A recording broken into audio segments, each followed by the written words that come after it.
world's fastest ever crash test.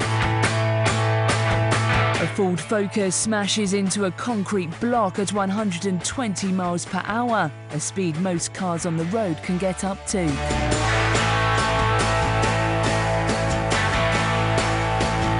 Usually only crash tested at 40 miles per hour.